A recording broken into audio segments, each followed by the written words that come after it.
Udah. Lanjut sampai mana? Oke.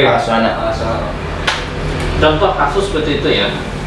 Jadi kalau seandainya hakim tidak menemukan dalil ini di dalam peraturan perundang-undangan, misalkan ingin menjatuhkan putusan itu dimenangkan oleh si A, misalkan bapaknya, misalkan hakim akan mencari di undang-undang. Kalau undang-undang nggak ada, dia cari jurisprudensi. Artinya hakim tidak akan mungkin dapat menjatuhkan suatu putusan itu apabila tidak memiliki dasar, terlepas itu dasarnya cuma jurisprudensi ataupun undang-undang.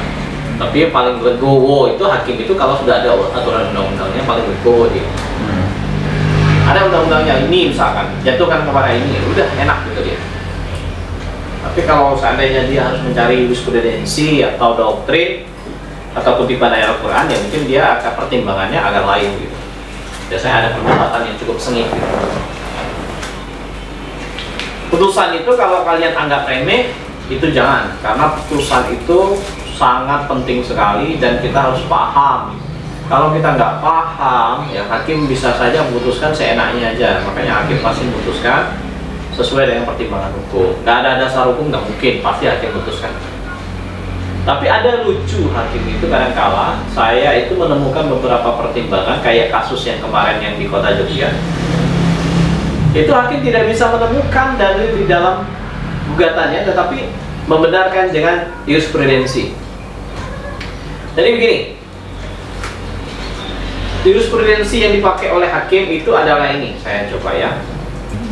Kasus kita yang waktu yang kita ajukan di kota Jogja itu, kita sebagai tergugat, penggugat mendalilkan bahwa sering terjadi perselisihan dan pertengkaran. Di dalam fakta persidangan tidak ada perselisihan dan pertengkaran, karena saksi-saksi tidak mengetahui. Hakim mendalilkan apa? Berdasarkan jurisprudensi. Jurisprudensi yang dipakai hakim adalah ini. Bisa nggak baca? Nggak bisa. 4 tahun suami istri. Nanti bisa dilihat, kemarin kamu belum buka ya? Putusannya kamu nggak baca ya? Enggak. Nah, saya baca putusannya. Salah satunya suami istri yang telah pisah tempat tinggal 4 tahun dan tidak saling mempedulikan sudah merupakan fakta adanya perselisihan dan pertengkaran, sehingga tidak ada harapan untuk hidup rukun. Menjadikan alasan untuk mengabulkan gugatan perceraian.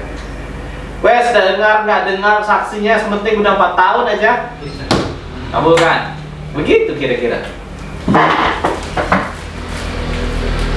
Jadi putusan jurisprudensi ini dikeluarkan pada 8 September 2003. Kalau kita dalilkan sampai ke Mahkamah Agung pun akan dikabulkan dengan pertimbangan ini juga nanti. Kalau kita banding kasasi, ya udah 4 tahun misalnya. Jurisprudensi ini mestinya kalian harus paham. Cikal bakal kemungkinan kita itu ada peluang atau tidak, menang atau tidaknya, punya harapan atau tidaknya, sebenarnya dilihat dari sini. Ingat, ada satu jurisprudensi juga. Ini yang penting sekali ya, perlu diingat ya. Surat gugatan dibuat dan ditandatangani oleh kuasanya tanggal 3 September 1988. Sedangkan surat kuasa diberikan oleh penggugat kepada kuasa terjadi tanggal 15 Desember. Berarti mundur. Nah, makanya hati-hati ini, desersi oleh pihak mati nih. Jadi yang bersangkutan belum menjadi kuasa. Kadang ada orang yang salah tanggal. Surat kuasanya mestinya mungkin. Jadi gugatannya dulu, baru kuasanya. Mungkin salah tanggal atau salah bulan. Ngerti kan? Ngerti. Jadi gugatannya itu bulan Desember tahun 2000, katakanlah ini kan 3 Desember ya. 3 Desember dia tanggal gugatannya. Nah, gugatannya masuk di atasnya. Sedangkan surat kuasanya itu tanggal 15. Duluan gugatannya kuasanya. Otomatis di NO itu gugatannya berarti tidak sah orang itu mengatakan sebagai kuasa hukum. Tapi Pak, terus konsep yang kuasa itu juga bisa secara lisan itu ya Pak?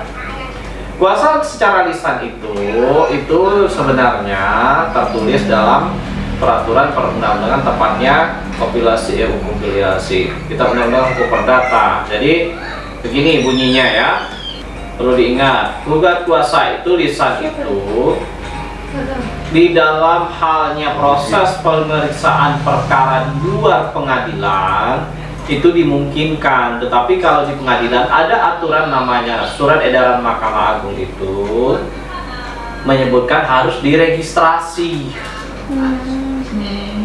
Masalahnya di situ. Kalau lisan bagaimana cara registrasi? Apa mulut registrasi stempel? Tidak. Oh gitu. Kalau udah didaftarin. Jadi ini intinya gini, kalau kalian daftar, diingat tanggal puasanya jangan sampai duluan gugatannya ketimbang tanggal puasanya. Kalau kita yang daftar. Iya, Kalau kita yang daftar. iya, Iya. Iya, pakai kita. ngerti. Nah. Jangan sampai salah tulis. Oh iya ya, oke siap. Kalau kita mau daftar surat kuasa, misal kalau mau daftar gugatan, misalkan tanggal 10, jangan kalian buat surat kuasa tanggal 11. Otomatis kalian nggak punya hak mendaftarkan sebenarnya, bisa di NO kan orang bahwa gugatan ini cacat karena prosedur pendaftarannya tidak sah. Boleh orang yang nggak punya kepentingan karena dia bukan kuasa hukum. Misalkan surat kuasanya tanggal 5. Tanggal 5 sekarang tanggal 5 Januari ya. Januari ya, katakanlah ya, tanggal 5 Januari surat kuasanya. Tetapi dia daftarkan gugatannya 4 Januari. Januari gugatannya. Atau enggak salah misalkan. Dia daftar gugatannya 6 Januari. Tetapi surat kuasanya mungkin ditulis misalkan 5 Februari. Salah bulan, salah ketik mungkin ya. Itu kita bisa eksepsi. Fatal itu ya. Fatal. Kamu nggak punya hak. Kamu baru dapat kuasa bulan Februari. Nah, makanya bisa, tapi jangan kasih tahu waktu pemeriksaan surat kuasa, tapi eksepsinya itu pada saat jawaban. Makanya penting juga kita untuk ngecek surat kuasa itu untuk melihat apakah prematur atau tidak surat kuasanya. Pak, kalau misalnya sudah masuk ke jawaban eksepsi, berarti apakah nggak bisa direspon, Pak? Nggak bisa. Udah jawab. Itu kan Ingat, perbaikan itu hanya bisa dilakukan pada saat sebelum pembacaan juga. pada saat Atau pas pembacaan itu. pertama itu. Kalau sudah masuk ke jawaban ya nggak bisa dirubah, sudah selesai urusan hak dia itu, nggak bisa lagi ngapa-ngapain.